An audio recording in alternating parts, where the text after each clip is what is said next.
take himself seriously. Now, he turned out to be a dick, but I thought he was really funny, and I used to watch him just because he made me laugh. So honestly, I'm hopeful most people watch streamers for entertainment purposes. And obviously, you can watch them to learn how to play a game or learn tricks or whatever, but you watch them because they're fun, and most of the good ones are entertaining, and that's what it's all about. I don't care if they win or lose, as long as they're good enough to help me. They got to be better than me. I hope every game makes matchmaking fair, because that's the way it should be. Every sport, every profession, somebody comes along that's better. And, that's like saying, do you want to watch John McEnroe play tennis? No. Do you want to watch him as a commentator? Yes. Right? So, if you watch football, you watch baseball, it's retired players who are in the booth. And streamers should be commentators. If you're watching them as players, then just acknowledge that there's a day where they're not going to be the best anymore. And so, is it financially prudent to create an artificial construct where the streamer looks good, but he's not that good? No.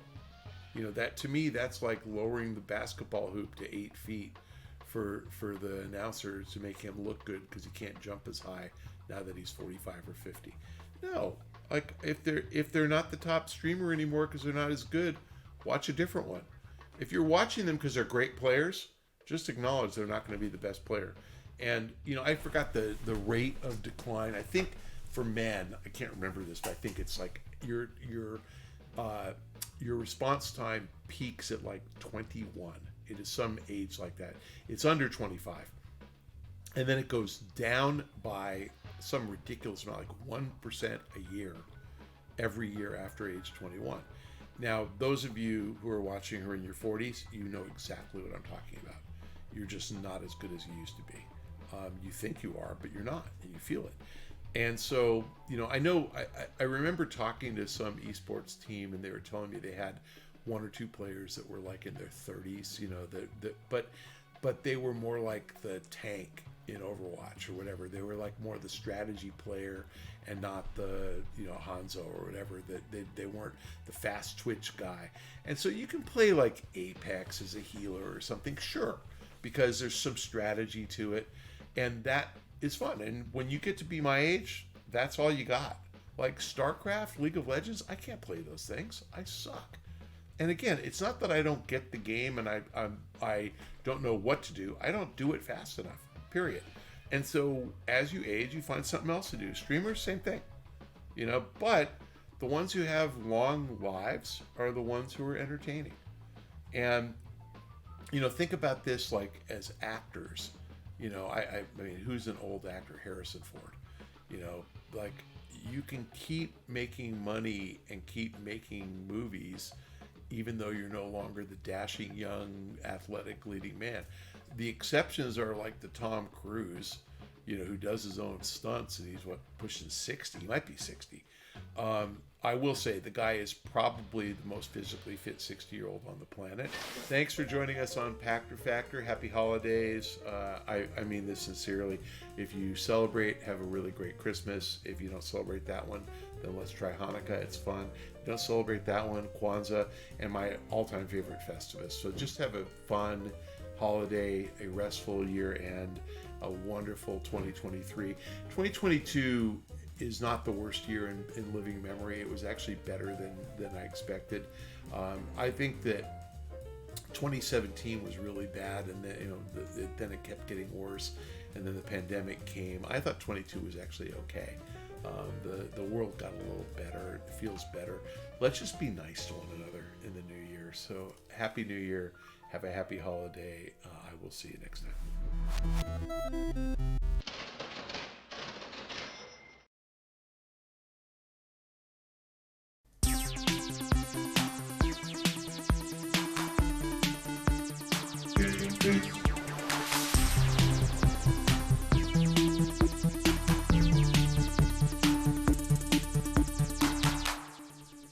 Welcome to Game Face, episode 320 on Sifted Games at Sifted.net.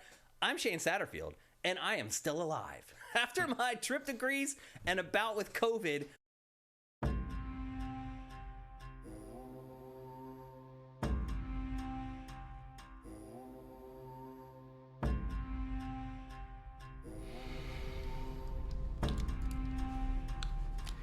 Would you like to see my mask?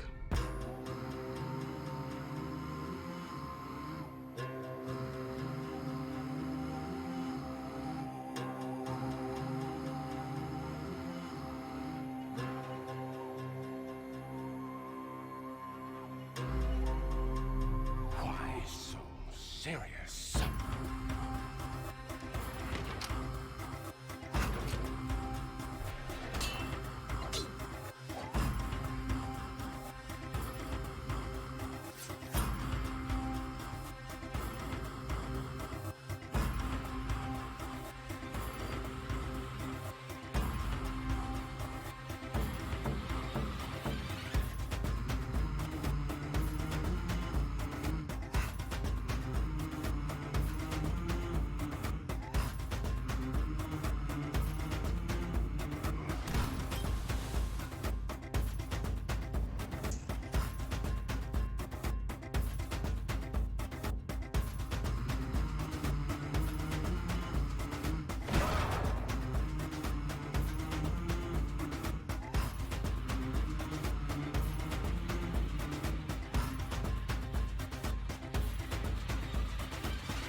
It's the 30th of July, 1970, London. Brendan and Christina Nolan are on their way to the hospital, where their second son will soon be born. From his earliest days, Christopher would be surrounded by creativity and adventure. His father ran an advertising company, while his Uncle John and Aunt Kim were actors on British TV. The family quickly introduced the child to the world of film. Nice. His mother was a stewardess, and would take her family to her hometown in Illinois a few times a year. It was in a provincial town in the heart of America that 6-year-old Chris ended up at a viewing of Star Wars Episode 4.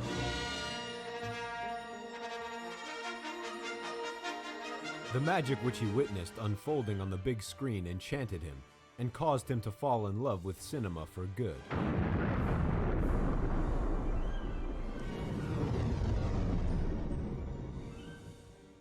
A few weeks later, the Nolans returned to London. Here, the movie had not even begun showing, and the child recounted the events of the film to all of his classmates. Father finally gave in and let his son use his Super 8 camera. It sealed Christopher's fate.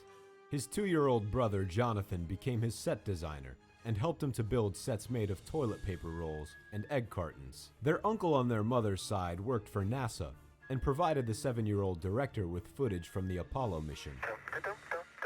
A month later, the world was graced with the film Space Wars, the premiere of which was limited to the Nolans' living room. Though this didn't bother Christopher in the least, the young filmmaker had chosen his path and would never stray from it. You know how you're supposed to have a character arc in screenplays? My brother would not make a good character. There's a straight vector line, straight out of the womb. Filmmaker. Over the next 10 years, while in pursuit of new perspectives, Chris shattered a few cameras, went to see a rerun of Stanley Kubrick's 2001 A Space Odyssey, which replaced Star Wars as his favorite, filmed 10 more home movies, and convinced his family that he would one day become a director. While the family supported the young man's choice, when it came time to go to university, his father forced him to choose another subject. Chris agreed and applied himself to the study of English literature, although he only agreed because he believed it would help him to learn how to write screenplays by himself. His love of film was what swayed him when choosing a university. Nolan applied to the University of London after hearing that they had a budding film society, where each member had the opportunity to use the cameras, lights, and the editing room. A year later, Chris was already chosen to be its president.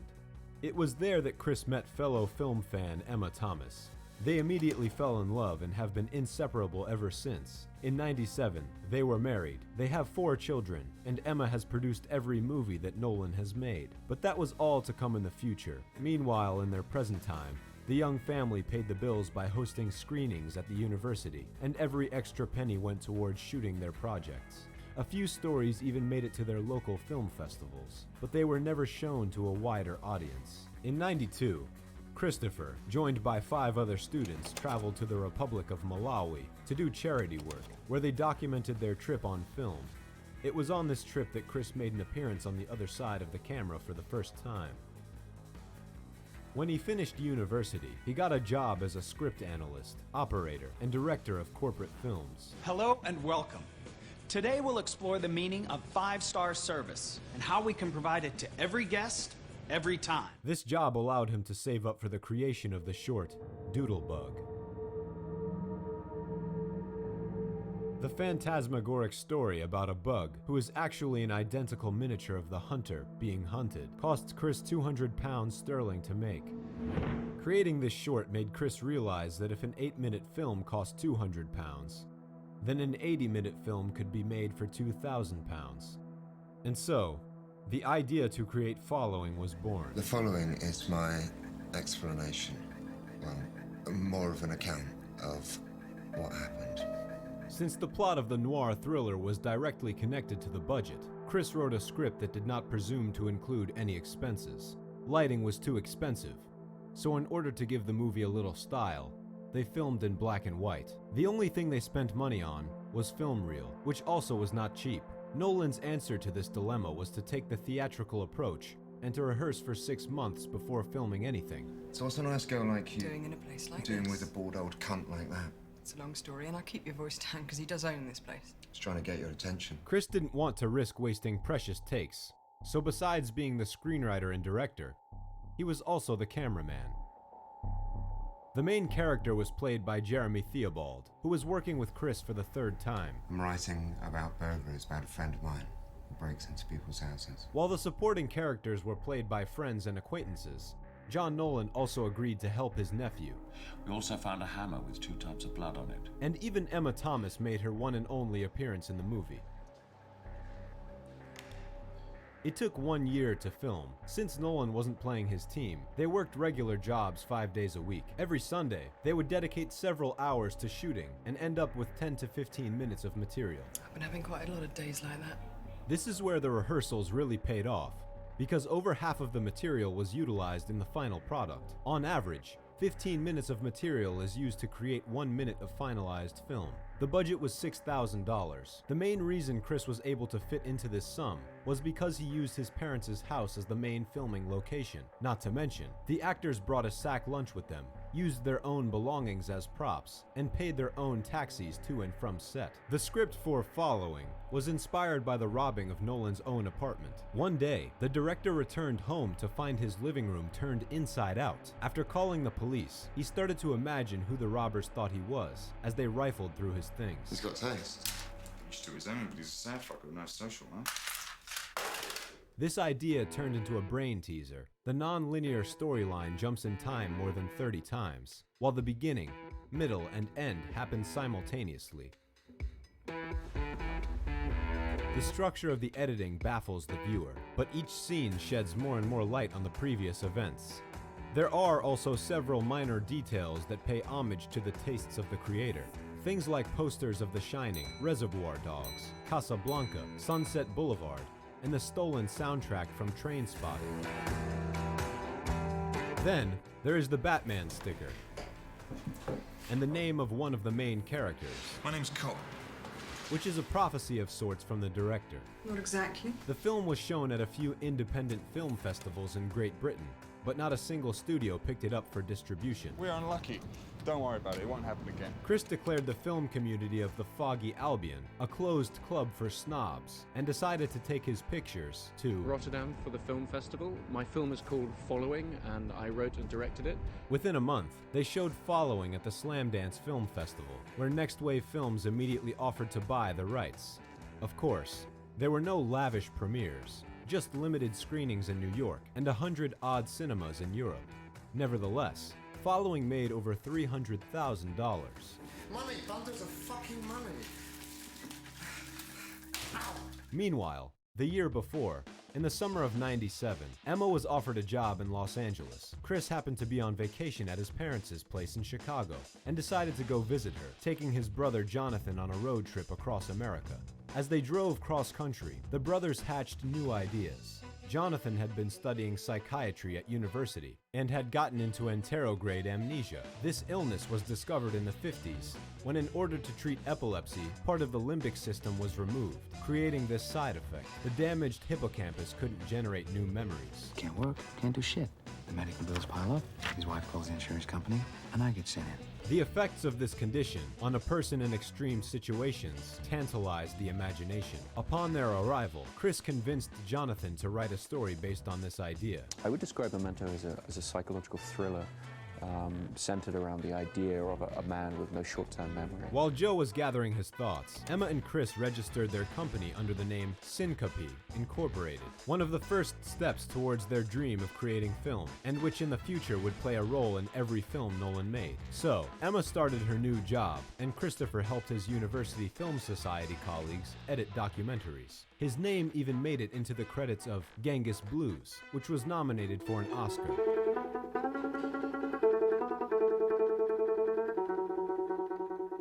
In a few months, Jonathan sent him the first edition of the story, Memento Mori. Christopher immediately wrote a script, which was also partially inspired by the novel Waterland. In the process, the plot and main characters were changed, and the